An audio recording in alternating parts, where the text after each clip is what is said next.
Hello everyone, welcome to the channel. This is my first video on this channel.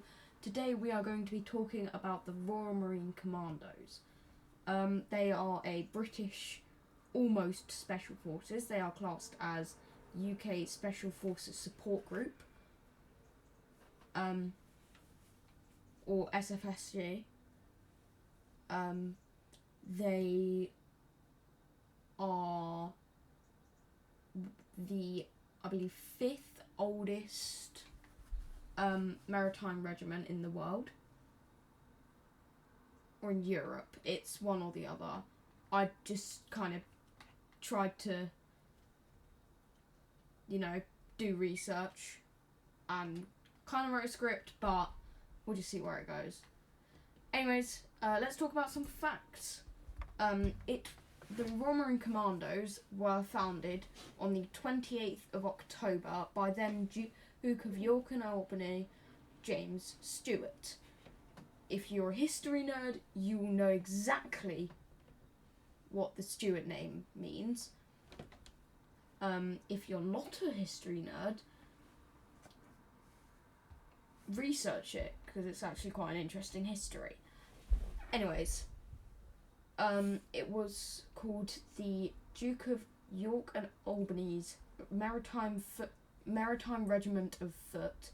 It's really weird wording.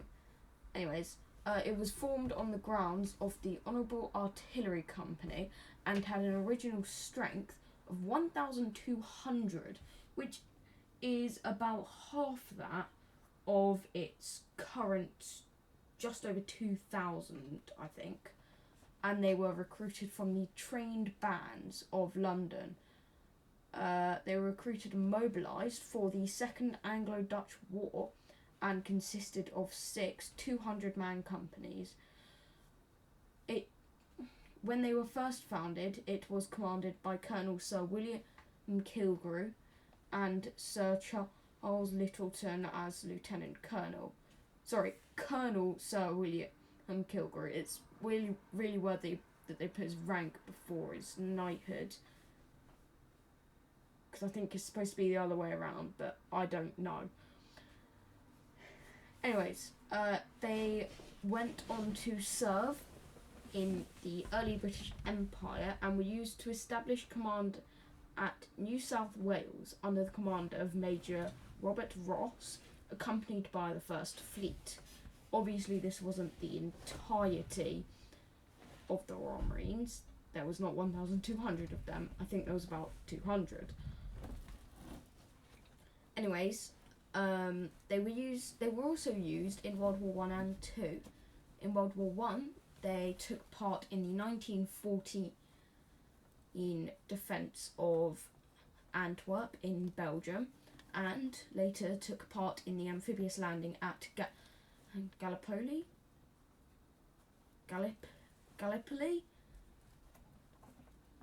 I don't know how to pronounce that word. 1915. Sorry if I pronounce anything wrong. I'm not exactly the best at pronunciation. Anyways, they also took part in World War II, as I said, in numerous battles throughout the war, including D-Day. And they landed at Juno and Gold Beach in D-Day under Brigadier Lester, 4th Special Service Brigade. However, I'm sure some proud Brits out there are wondering one very important question. Are they better than the US Marines? It's a difficult question to answer. Because technically only the Royal Marines are a maritime regiment. I know it's stupid that they've been called the US Marines, even when they're not actually Marines. They're essentially just the army, the US Army. It's not really much difference. So you can't properly compare them, especially not in an amphibious capacity, because Royal Marines would obviously win because they undergo training in pretty much every environment on Earth. I'm talking, I've got Google Maps up, you guys probably noticed this, but it's because I'm way too lazy to find a photo of the Royal Marine logo or of England, so I've just pulled up the UK on Google Maps. They are trained, if I am correct, up.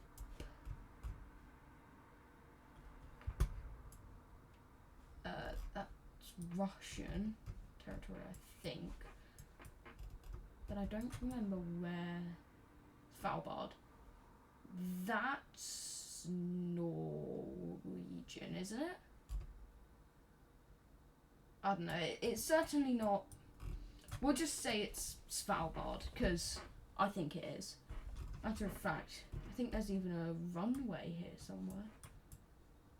I don't know what's going on with those images. It's a national park for some reason. Yeah, guys, give me a sec. I want to see if I can find a runway.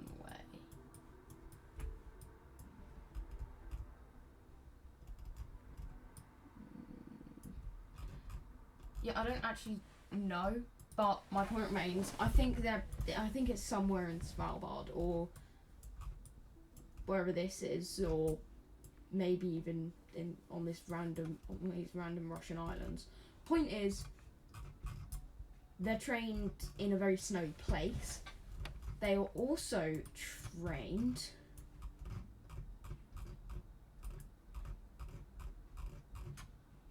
in a very foresty place, which I have not at all selected.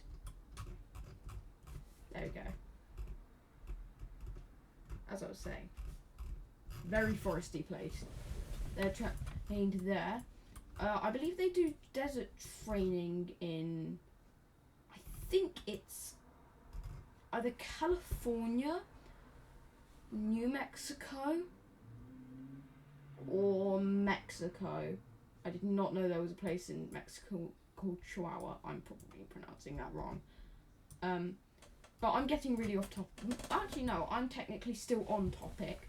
So they are trained in Norway. They are trained in...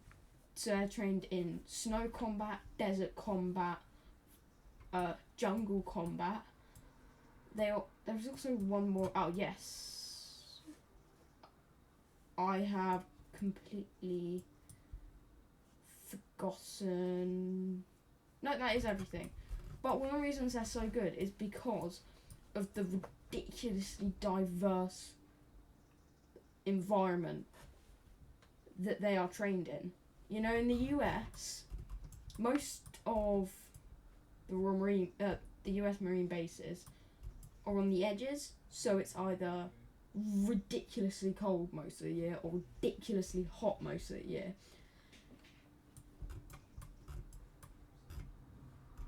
In fact, this is actually the 48th parallel or 49th parallel. And there was a very, very long island dispute around these areas because they could never quite decide whether it was supposed to be split down the middle. No. Oversimplified covers that in a video. I will cover it in my own video at some point. I'm getting completely off topic and I'm sorry if I've wasted your time. But, in conclusion to the question, if it were down to an all-out, or if it were down to a training exercise it just depends on where it is, to be honest. If it was in, like, I don't know, Michigan, for example, there's a lot of water, Royal Marines would possess an advantage and win. If it was in somewhere like New Mexico, Royal Marines possess an advantage, they would win. If it was in somewhere like Colombia or Brazil, Royal Marines would possess an advantage, they would win. If it's in England, Royal Marines possess an absolutely gigantic advantage and would win. In conclusion, in my totally not at all biased opinion, and you can check my profile picture just to make sure that it's not biased in any way, Royal Marines are better. And I'm not saying that out of just not liking the Americans that much. Because I do like Americans. But they don't have the best in the world, not in the slightest, our army. So there is a ranking system from 1 to 5. 5 being the worst in the world, 1 being the absolute best in the world. This includes infantry and special forces. On an actual global, and this is agreed upon by most nations. Obviously, Russia would have something to say about it. As would another country that's, you know, in this rough area.